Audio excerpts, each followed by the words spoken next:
अस्सलाम वालेकुम नाज़रीन, आप देख रहे हैं हमारे पाकिस्तान यूट्यूब चैनल। मिफ्ता इस्माइल साहब की एक वीडियो बहुत तेज़ी से वायरल हो रही है, जिसमें ये दिखाया गया है कि कराची जब मिफ्ता इस्माइल साहब पहुँचे तो वहाँ अवाम ने इन्हें भी चोर चोर के नारे लगाना शुरू कर दिए और वो अवाम में फंस गए। बहुत ही मुश्किल से उन्होंने अपनी जान छुड़वाई और वहाँ से चलते बने, क्योंकि ये एक ट्रेंड चल चुका है।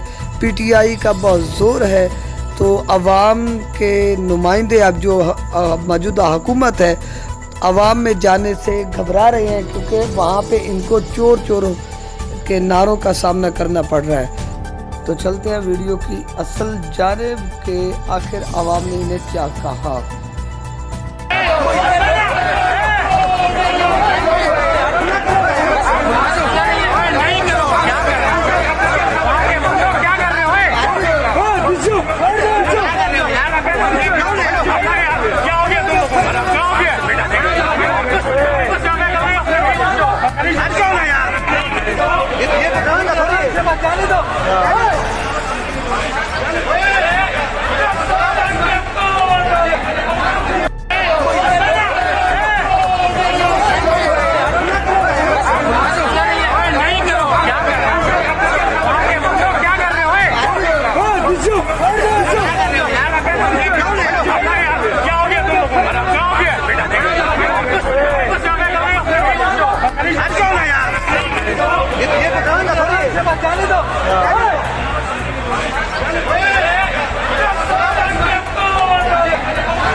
तो दोस्तों, चैनल को ज़रूर सब्सक्राइब करें, इस तरह की आपको इंफॉर्मेटिव वीडियोस मिलती रहेंगी।